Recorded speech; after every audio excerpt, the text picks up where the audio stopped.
మన దగ్గర మార్వాడి గోబ్యాక్ అనే నినాదం గట్టిగా పనిచేస్తుంది.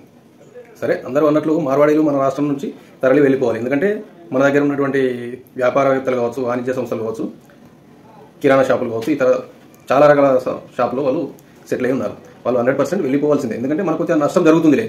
అంటే ధరల విషయంలో ఇడిచిపెట్టండి, మనకు వాళ్ళు వస్తే మనకు కొద్దిగా నష్టం జరుగుతుంది. ఇది ఒక్కటనే కాదండి, తెలంగాణలో ఇంకా కార్మిక దోపిడీ అనేది జరుగుతుంది. దాని గురించి కూడా మాట్లాడితే బాగుంటుంది కదా. ఇప్పుడు మనం ఒక ఇల్లు కట్టుకుంటున్నాం, 10 రూపాయలు తక్కువ అని చెప్పి మన దగ్గర ఉన్న మేస్త్రి కాకుండా ఆంధ్రోనికి ఇస్తున్నాం. వాడు ఏం చేస్తున్నాడు, ఇంకా 10 రూపాయలు తక్కువ అని చెప్పి మన దగ్గర కార్మికులను వాడుకోకుండా వాడు బీహార్ అని, అస్సాం అని, యూపీ అని అక్కడి నుంచి లేబర్ని దించుకుంటున్నాడు.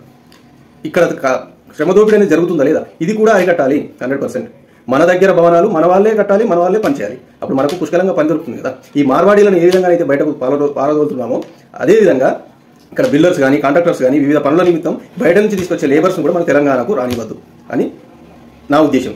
ఈ విధంగా చేస్తే అన్ని రంగాల్లో మన సామాన్యులకు అనేది న్యాయం జరుగుతుంది. అలాగే మన వ్యాపారాలను కూడా మనం కాపాడుకునే వీలుంటుంది అని నా ముఖ్య ఉద్దేశం. ఇది కొంతమందికి నచ్చచ్చు, నచ్చకపోవచ్చు. కాకపోతే ఇది మార్వాడీలను ఏ విధంగా బయటకు వెళ్ళగొట్టాలో, ఇతర కాంట్రాక్టర్లు చేసేటువంటి ఈ శ్రమ దోపిడీని కూడా మనం ఖచ్చితంగా అరికట్టాల్సిన అవసరం ఉంది. అప్పుడే తెలంగాణకు న్యాయం జరుగుతుంది. జై తెలంగాణ.